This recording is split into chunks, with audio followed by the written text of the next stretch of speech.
അമ്മയില്ലാതാവുക എന്നാൽ ജീവിതം പഠിച്ചു തുടങ്ങുക എന്നതുകൂടിയാണ്. സഹിക്കാനും ക്ഷമിക്കാനും പഠിക്കും. കുറ്റപ്പെടുത്തലുകളും ശകാരവർഷങ്ങളും കേട്ടാലും കരയാതിരിക്കാൻ പഠിക്കും. പട്ടിണിയൊക്കെ ശീലമായിട്ട് തുടങ്ങും. ഭക്ഷണം കഴിക്കാൻ മാത്രം അടുക്കളയിൽ പോയെടുത്ത് നിന്ന് പാചകം ചെയ്യാൻ പഠിക്കും.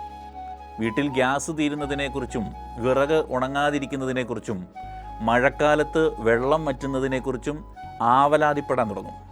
ഒരു വീട് എങ്ങനെയൊക്കെ മുന്നോട്ട് കൊണ്ടുപോകണമെന്ന് പഠിക്കും. വിരുന്നുകാർ വരുമ്പോൾ നാണിച്ച് അകത്തേക്ക് ഓടാതെ അവരോടൊക്കെ സംസാരിച്ചു തുടങ്ങും. വീട്ടിൽ ആർക്കൊക്കെ ഏതൊക്കെ ഭക്ഷണമാണ് ഇഷ്ടം, ഏതൊക്കെയാണ് ഇഷ്ടമല്ലാത്തത് എന്നും അവർക്കൊക്കെ എത്ര ഉപ്പ് വേണമെന്നും മുളക് വേണമെന്നും എരിവ് വേണമെന്നും ഒക്കെ മനസ്സിലായി തുടങ്ങും. കയറി വരുമ്പോൾ അമ്മയില്ലാതെ ആളനക്കമില്ലാത്ത ആ വീട് നിങ്ങളെ വരവേൽക്കും. ഇഷ്ടമുള്ള ഭക്ഷണമുണ്ടാക്കി വിളമ്പിത്തരാനും വേണ്ടെന്ന് പറയുമ്പോൾ വാരിത്തരാനും ആളില്ലാതാവും. ദേഷ്യം വരുമ്പോൾ തല്ലാനും പിണങ്ങി മാറിയിരിക്കുമ്പോൾ ചേർത്ത് പിടിച്ച് ഉമ്മ തരാനും മടിയിൽ കിടത്താനും ആളില്ലാതായി മാറും. പിന്നീട് നിങ്ങളുടെ പിറന്നാൾ പോലും ആരും ഓർത്തൊന്നും വരില്ല. അച്ഛൻ നൽകുന്ന പൈസയ്ക്കപ്പുറം പേഴ്സിൽ നിന്നും മിഠായി വാങ്ങാൻ പൈസ തരാൻ ആരും ഉണ്ടാകില്ല. പിന്നീട് അലമാരയിൽ മടക്കി വച്ച സാരിയിൽ നിന്നും നൈറ്റിയിൽ നിന്നും പൂപ്പലിൻ്റെ ഗന്ധം വരുമ്പോഴും അമ്മയുടെ മണം കണ്ടെത്താൻ നിങ്ങൾ ശ്രമിച്ച് പരാജയപ്പെടും. ഉപയോഗിച്ച് പകുതിയായ കൺമഷിയും സിന്ദൂരവും ചെരുപ്പും കൊന്തയും മാലയും അതൊക്കെ നിങ്ങളെ ഇങ്ങനെ പല്ലിളിച്ച് കാണിച്ചുകൊണ്ടിരിക്കും.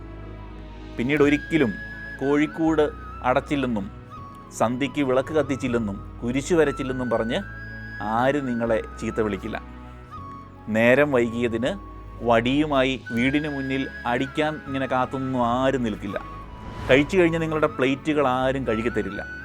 അഴിച്ചിടുന്ന ഡ്രസ്സുകളും ആരും അലക്കി തരില്ല. എത്ര ദൂരെ നിന്ന് വന്നാലും ഭക്ഷണം ഉണ്ടാക്കി തരാൻ ആരും ഉണ്ടാകില്ല. നിശബ്ദമായ അന്തരീക്ഷത്തോട് നിങ്ങളിങ്ങനെ പൊരുത്തപ്പെട്ടു തുടങ്ങും.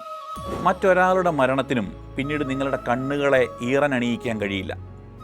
ലോകത്തിലെ ഏറ്റവും വലിയ സമ്പാദ്യം ജീവനോടെ ഇരിക്കുന്ന അച്ഛനും അമ്മയുമാണെന്ന് നിങ്ങൾ മനസ്സിലാക്കും.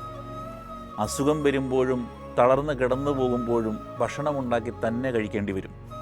പനിച്ചു വിറയ്ക്കുമ്പോൾ കെട്ടിപ്പിടിച്ച് കൂടെ കിടത്തി ചൂട് നൽകാൻ ആളില്ലാതാവും. അപ്പോൾ ചില്ലുകൂട്ടിലിരുന്ന് ചിരിക്കുന്ന ആ മുഖത്തേക്ക് നോക്കി ഒന്ന് വിളിക്കും, അമ്മേ എന്ന്. ആ വിളിക്ക് 1000 അർത്ഥങ്ങളുണ്ടാവും.